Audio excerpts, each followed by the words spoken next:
하나님 감사합니다. 오늘 복음을 우리에게 선물해 주셨습니다. 복음이 선포될 때 하나님 다시 하나님을 경외하고 다시 하나님을 노래하는 당신의 백성으로 우리 모두 회복되게 도와 주시옵소서. 예수님의 이름으로 기도했습니다. 아멘. 오늘 말씀은 전적으로 저에게는 복음입니다. 말씀을 주신 것도 복음이고 또 오늘은 정말 복음만이 선포됩니다. 그래서 특별히 오늘 말씀은 더더욱 집중해서 들어주시면 좋겠습니다. 어저께 이제 2주가 되니까요. 피로도 쌓이고 영적 두려움도 있습니다. 언제나 말씀 앞에 선다는 것은 두려움이고 어떻게 또 말씀을 여기서 어떤 말씀을 받아야 하는지 항상 극한 두려움이 이제 목사의 직업입니다. 어제 10시까지 말씀 하나도 없이 하나도 못 받고 두려움으로 지내다가 연약한 가운데 10시 넘어서 말씀을 주셔서 기적적인 2-3시간 만에 이제 먼 거를 완고하고 그래서 저는 오늘 복음 앞에 복음으로 이 자리에 섰습니다. 말씀 증거하겠습니다. 여러분 앞에 철천지 원수가 포로로 묶여 있습니다. 그 원수를 어떻게 쳐야 우리의 보복이 풀릴까요? 뺨을 한 대 칠까요? 아니면 주먹으로 한 대 때릴까요? 보통 영화는 이렇습니다. 보통 영화를 보면은 이렇게 무릎 꿇고 있는 원수에게 발로 뻥 찹니다. 나가 떨어지겠죠. 그리고 그 위를 어떤 여자가 하이힐을 신고요. 사정없이 밟아요. 뛰어서 너무 이게 자극적인가요? 아침부터? 아니요. 진짜 그래요. 원수가 아플 때.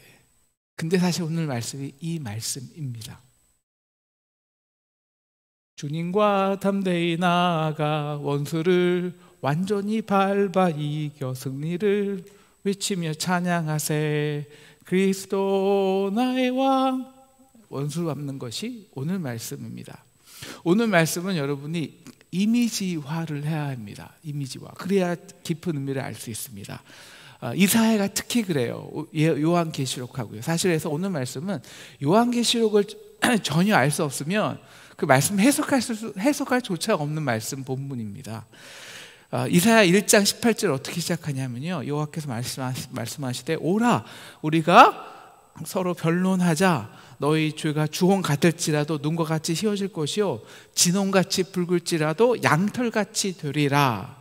오늘 이 말씀이 63장에서 다시 한번 선포되고 증언되고 이제 요한계시록 19장, 17장, 19장, 22장에서 완전히 성취되는 것입니다. 여러분 붉은색은 두 가지 역설적인 의미를 담고 있는 색입니다. 하나는 붉은 죄악이죠, 그죠? 우리의 붉은 죄. 그리고 거기에는 죄에 대한 폭력 그리고 죽음, 이 선혈이 가득한 이 죽음이 가득한 표시가 이 붉은색입니다. 그런데 또한 붉은 자색이 상징하는 것이 있습니다. 바로 이 왕입니다. 권위입니다. 그래서 서양 속담에 born in the purple이라고 그런 거는요. 그러니까 자색으로 태어났다. 그러면 이게 왕권을 얻고 태어났다. 이런 뜻입니다. 이 포도주 이 적색 자색은 최고급 옷감으로 인정되었고 그것은 권위와 권력의 상징이었기 때문이죠. 그래서 예수님의 십자가 사건 때 군인들이 자색 옷을 입혀요. 왜? 너 유대인의 왕이라며, 온 세상의 왕이라며. 그래서 자색 옷을 입히지만 거기에는 또 역설적인 조롱이 있는 거죠. 너 흉악한 범죄자잖아. 너 죄인이잖아.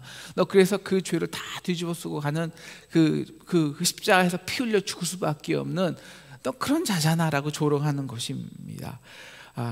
그러나 그 조롱의 옷은 결국 영광스러운 세마포 흰 옷으로 바뀌죠.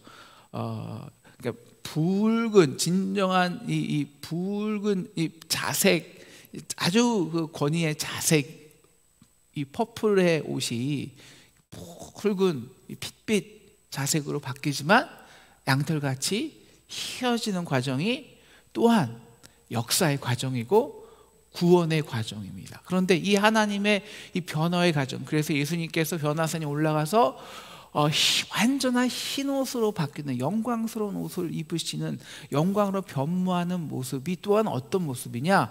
그 모습이 또한 우리에게는 우리 이 이사야서 1장 18절에 있는 붉은 의 죄가 양털같이 휘어지는 같은 과정이라는 것입니다.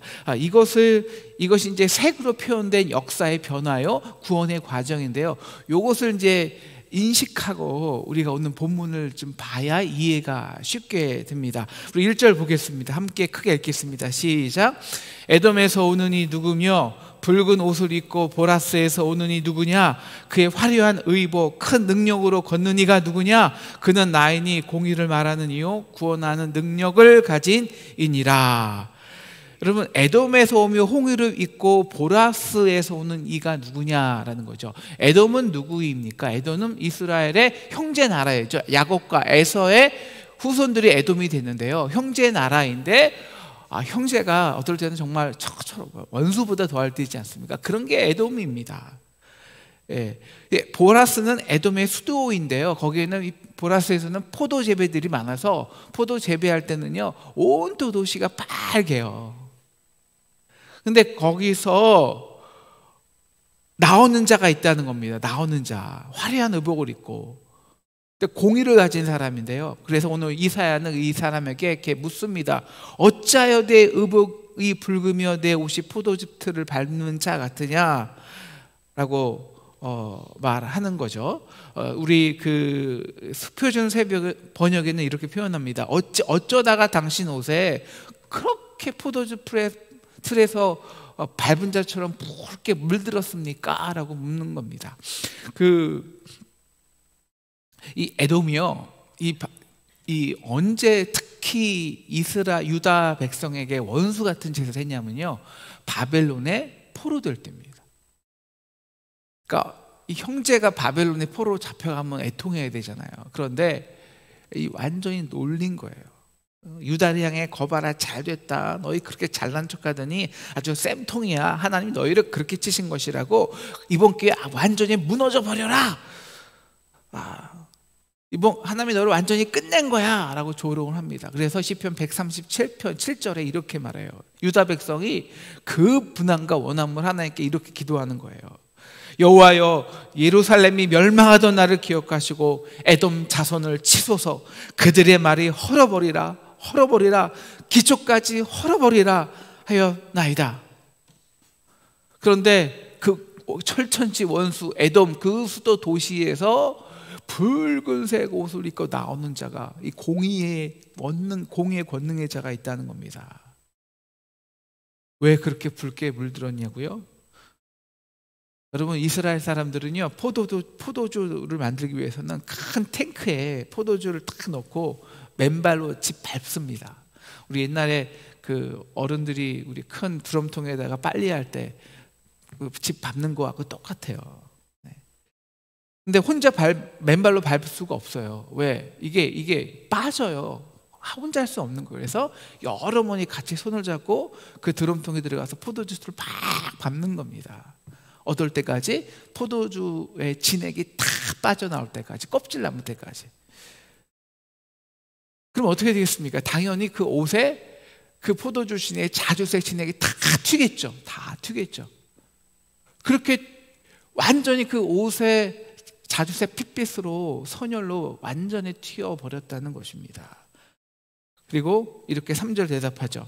이것은 내가 만민 가운데 나와 함께한 자가 없어 내가 홀로 포도즙틀을 밟았는데 내 노함으로 말미암아 무리를 밟았고 분함으로 말미암아 질밟았으며 그들의 선연이 내 옷에 튀어 내 의복을 다 더럽혔습니다. 내가 이 내 백성의 원수 에돔을 포도주 틀에 던져버리고 그렇게 밟았다는 거예요. 그들의 피와 선혈이 다 튀어서 내 옷에 완전히 튀어버려서 내가 내 백성의 원수를 갚았다 것입니다. 그래서 4절 우리 함께 중요한 절인데 함께 읽겠습니다. 시작.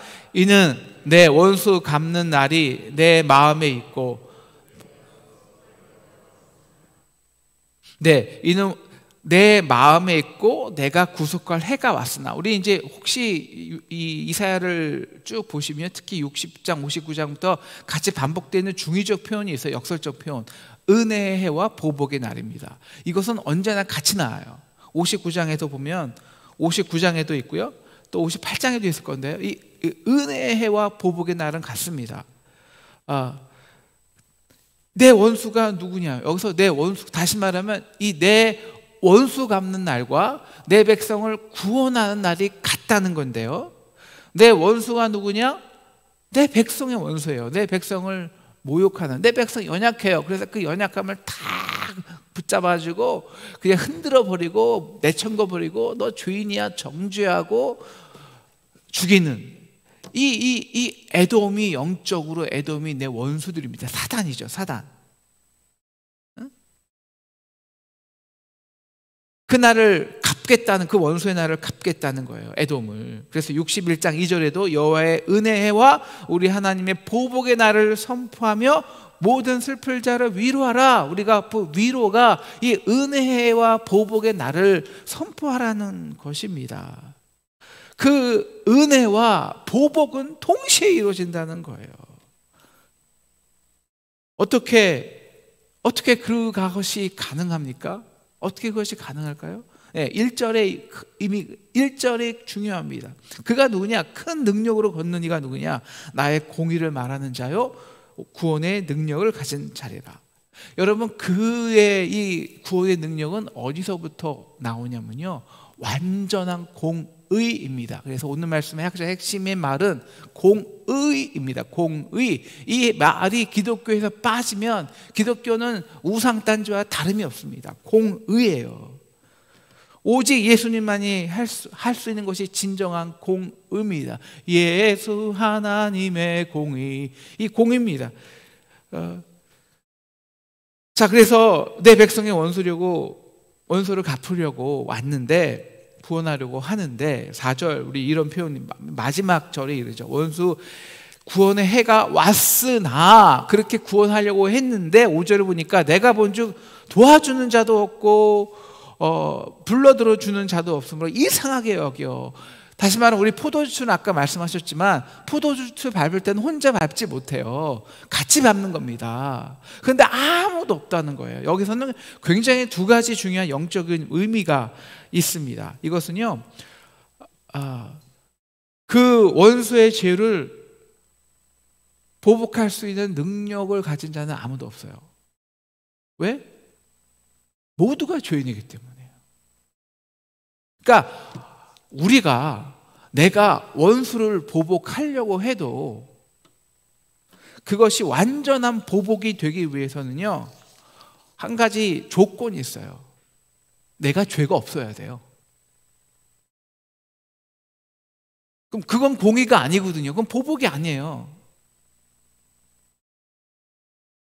나도 죄인이고 심판의 대상인데 내가 어떻게 완전한 보복을 합니까?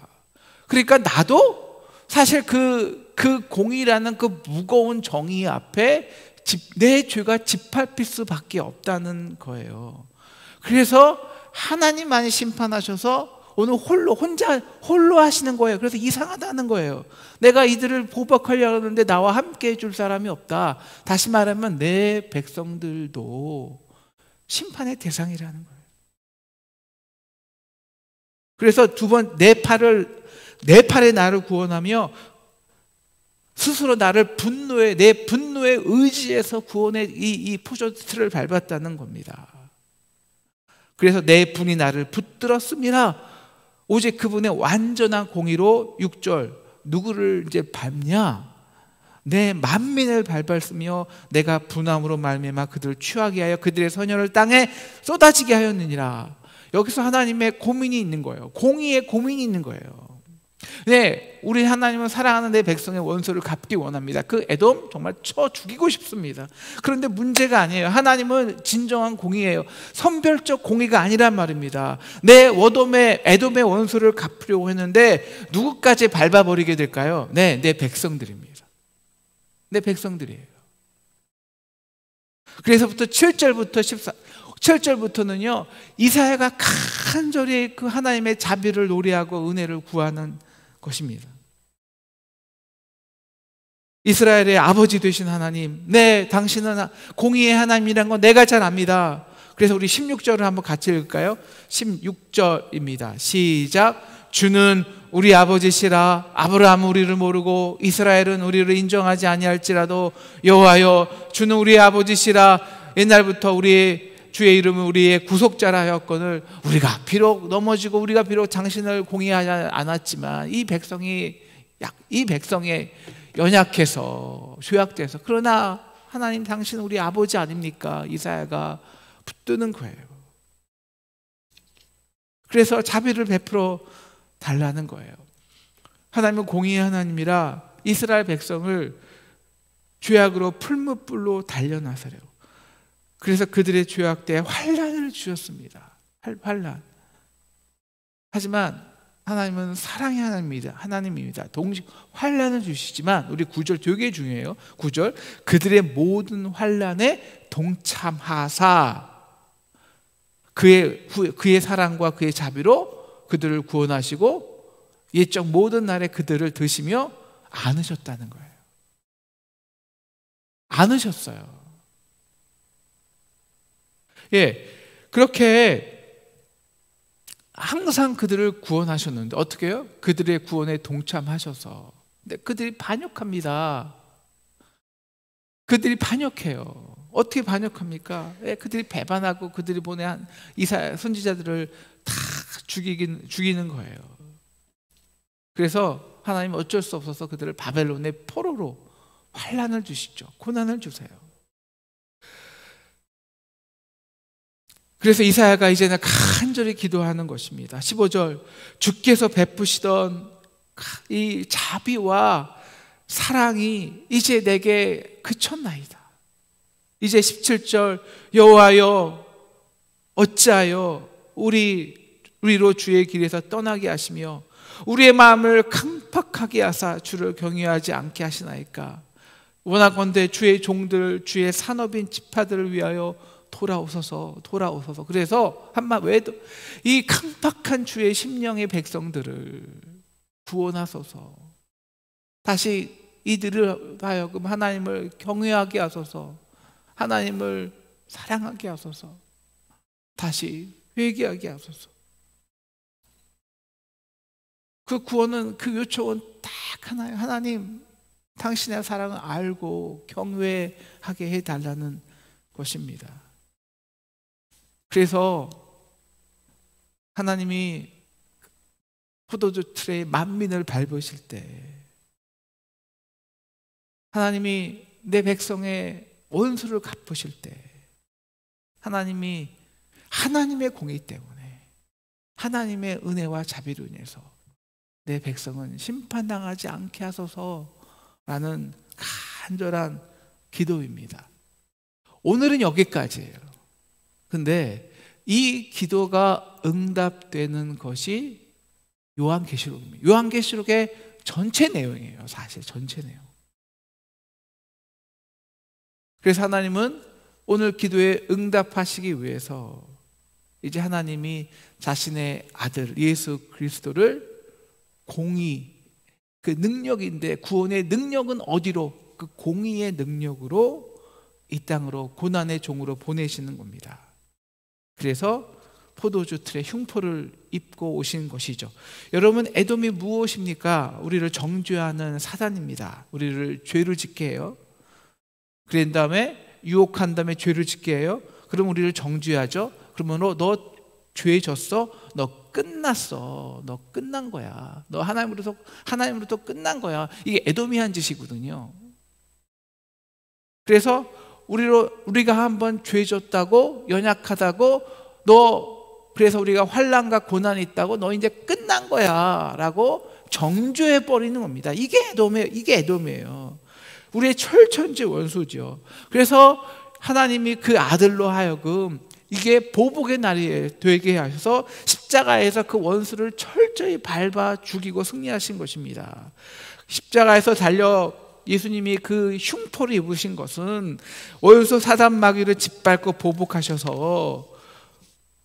보복하셔서 원수의 선열로 피 튀긴 이 붉은 옷이라는 겁니다. 이게 이제 요한계시록 19장 내용인데요. 자세히 다 할 수는 없지만 아침에.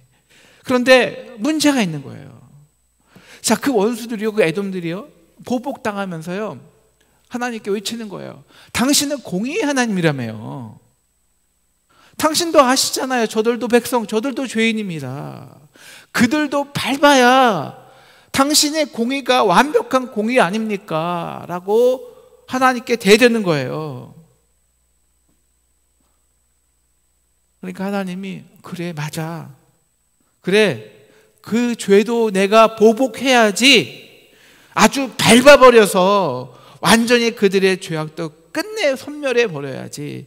그 내 백성의 그 지긋지긋한 죄를 아주 포도주 틀에 다 쓸어 담아서 짓이겨서 완전히 끝내 버릴 거야. 걱정하지 마.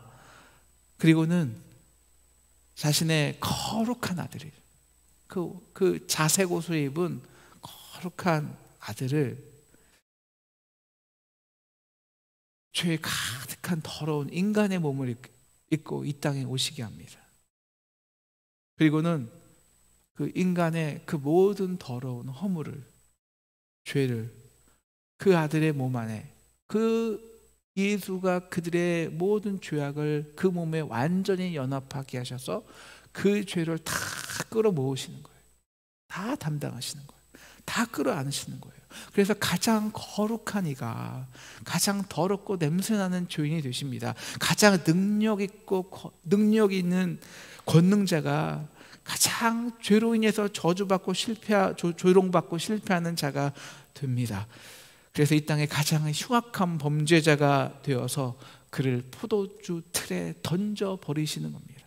그리고 하나님은 사정없이 공의의 발로 그를 밟으시는 것입니다. 그냥 밟으시는 것이 아니라요, 그 몸 안에 가득한 우리의 더러운 피들이, 아담 때부터 쌓였던 원죄들이, 그 붉은 선혈들이 터져 나오도록, 그래서 그 선혈의 죄악의 선혈들이 하나도 빠지지 않고 완전히 그 몸에서 빠져나가도록, 그렇게 해서 분노하시고 진노하시면서 포도액의 진액이 하나도 빠지지 않게 밟는 것처럼 그 예수의 몸에서 그 모든 인간애가 담고 있는 그 죄의, 그 인간의 무리의 죄악을, 그 핏빛을 하나도 남기지 않고 밟으시는 겁니다.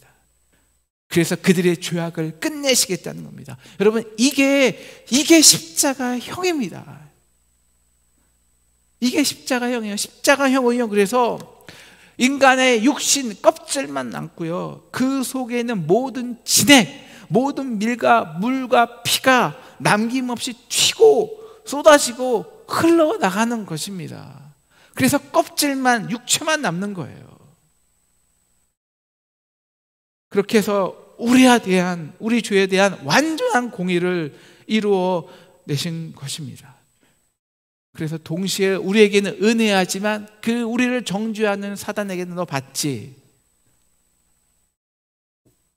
그 사단의 권세는 어디서 나옵니까? 정죄거든요. 정죄함. 근데 그 사단의 권세를 행할 수 있는 완전한 근거가 다 사라져 버렸어요. 왜? 정죄할 수 있는 근거가 다 사라져 버렸어요. 왜? 완전한 공의를 그분의 몸에서 이루어내셨거든요. 그래서 우리를 고난으로, 죄악으로 우리를 섬멸하라는 그 에돔을, 그 원수를 완전히 승리해 놓으셨다는 것입니다. 그래서 그렇게 함으로 오늘 이사야 17절에 이 간절한 이사야의 기도를 하나님께서 응답하신 거예요. 주여, 주의 산업인 지파들 위하여 돌아옵소서. 그래서 강팍했던 그들의 심령이 주를 사랑하게 하소서, 주를 경외하게 하소서. 그래서 하나님이 말씀하시, 내가 이렇게 돌아왔어. 그리스도의 공의로 내가 십자가에 달려서 그들을 위한 완벽한 공의를 치러 놨다는 것입니다. 그런데 그래도 내 백성이 아직도 마음을 강박하게 할 수 있을까? 아직도 나에게 그 포도주 틀에서 그 내 아들이 피를 튀기는 그 포도주 십자가의 현장에서 그 만만의 소를 가지고 오며 그 동물의 피 잡으며 자신의 피도 아닌 자신의 의를 자랑하고 하나님 내가 이만큼 하나님께 예배했습니다 자랑할 수 있을까? 그래서 어떤 고통도 고난, 어떤 애통함도 어떤 회개함도 없이 바리새인들처럼 자신의 예배드린 형식과 그 완벽한 인간의 제사를 통해서 스스로 구원받았다 말할 수 있을까? 내가 그들에게 구하는 것은 상한 심령이라. 이제 내 백성이 진정으로 나를 경외하지 않을까? 이게 우리가 이제 부활절 때 함께 배울 아브라함의 경외예요. 아브라함의 경외. 그래서 16절 주의 이름은 우리의 구속자라 하였거늘 그들이 이제 그들에게 원수가 없는 날이 그들을 위한 구원의 날이라는 것을 노래할 수 있지 않을까라고 말씀하시는 겁니다. 그래서 그들이 내 구원받는 백성이 되고 그 보복의 날이 은혜의 날이 된다는 것입니다. 그러면서 초청하는 것이죠. 보라 우리가 서로 변론하자. 너희 죄가 주홍 같을지라도 눈과 같이 휘어질 것이요 진홍같이 붉을지라도 양털같이 되리라. 여러분 우리가 어떻게 그 우리의 붉은 죄가 양털같이 휘어지게 될 수 있을까요? 이제 이것이 요한계시록에 나오는 주제입니다. 우리 요한계시록의 7장 우리 13절 14절에 보면은 우리 그 유명한 14만 4천 명이 나와요. 흰 옷 입고 노래하는 자들입니다. 장로들이 물어요. 저 흰 옷 입고 노래하는 저 14만 4천 명의 허다한 무리는 누구입니까? 그러니까 이 천사가 이렇게 말하죠. 내가 가로되 주여 당신은 알리이다 하니 그가 나로 이르되 그는 큰 환난에서 나오는 자들인데 어린 양의 피에 그 옷을 씻어 희게 하였느니라. 그가 바로 구원받은 자, 즉 그 어린 양의 피, 포도주 틀에 나오는 그 포도주 틀에서 다 빨려난 그 피에 다시 한번 자신의 옷을 빠는 자들이라는 거예요. 그 더러운 옷을. 그래서 흰 옷이 됐다는 거예요. 이게 영적인 성화의 구원의 과정입니다. 그래서 계시록 22장 14절은 이렇게 말하죠. 그 두루마기를 빠는 자들은 복이 있느니라. 여러분 우리의 구원을 받는 과정이요 옷을 빠는 과정과 똑같다는 겁니다. 옷을 빠는 과정하고. 여러분 빤다는 것이 무엇을 의미할까요? 처음 들어보시는 분도 있을 텐데요. 여러분 우리가 이 요한계시록과 그래서 이사야를 모르면 기독교 복음의 3분의 1도 모르는 거예요. 여러분 포도주를 짓밟잖아요. 그래서 진액과 물과 피가 나오죠. 그러면 구원을 얻죠.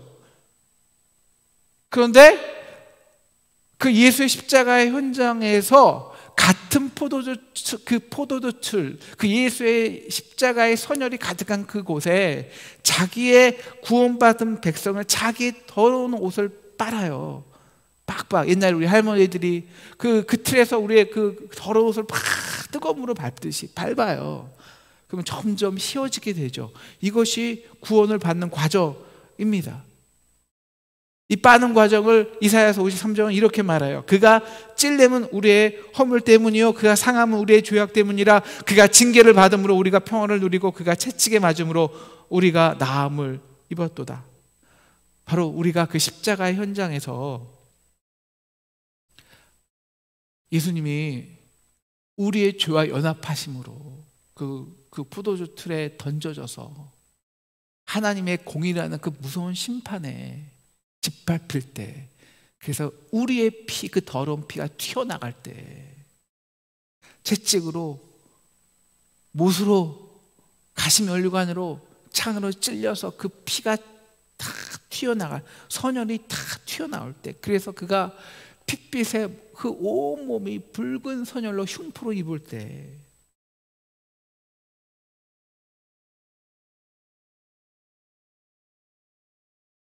우리가 할 수 있는 것은 아무것도 없는 거예요. 왜요? 그가 그 진노를 당하고 있는 거니까. 아무것도 없어요. 근데 지금 그게 어떤 과정이에요? 우리 9절, 하나님이 우리의 모든 환난에 동참하시는 과정이에요. 그래서 우리의 질고와 죄악을 대신 거룩한 분노로,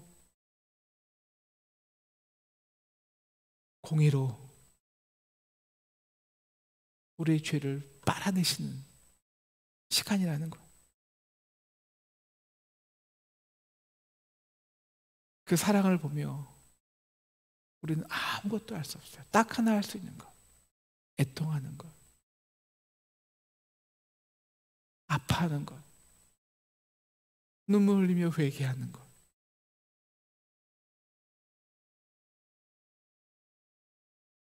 그래서 여호와를 경외하는 것, 하나님을 사랑하는 것. 그래서 하나님이 때로 우리에게 환난의 과정을 주세요. 오늘 요한계시록에서는 그 흰옷 입은 자들이 누구냐? 고난에서 나온 자들, 큰 환난에서 나온 자들이다.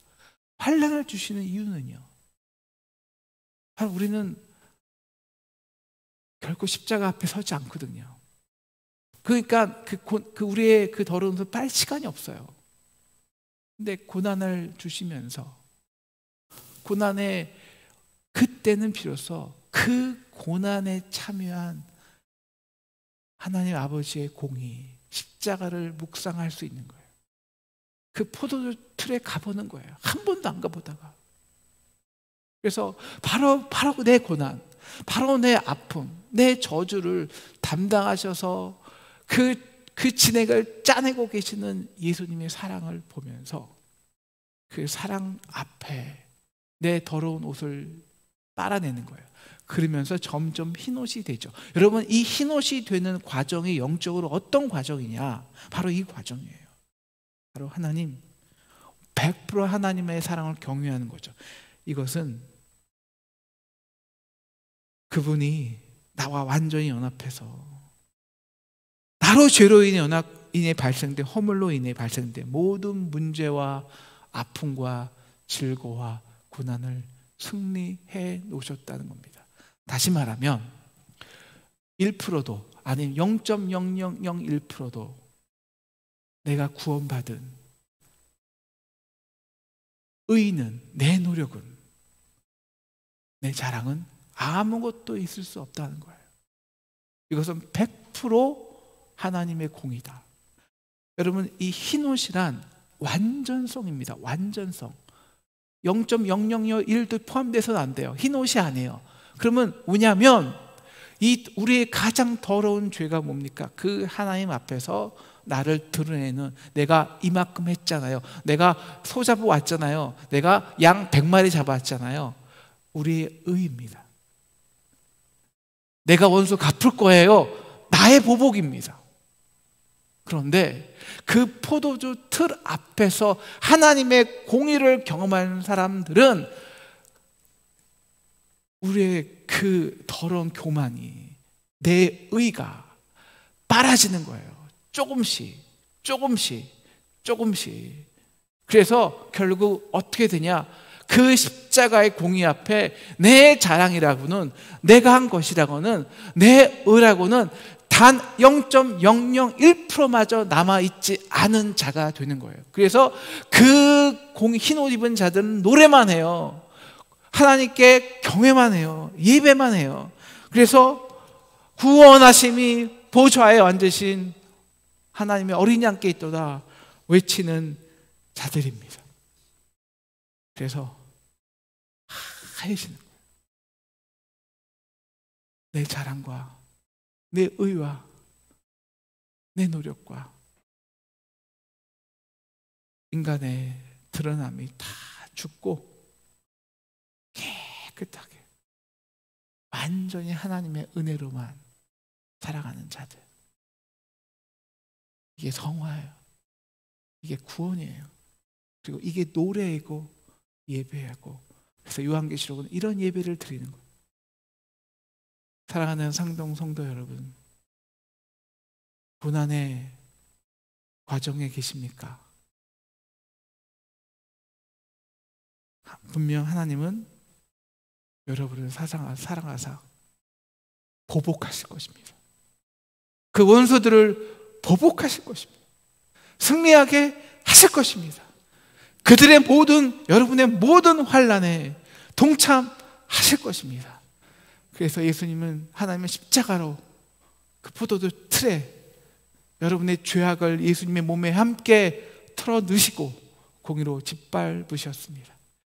이제 십자가 앞에서 그 포도주의 틀에 있는 예수의 보혈에 여러분의 옷을 빨아 흰 옷 입은 자들로 나의 의와 나의 자랑과 나의 생각은 1도 없는 완전한 은혜만을 사모하는 흰 옷 입은 자들로 노래하는 저와 여러분 되기를 주님의 이름으로 축원합니다.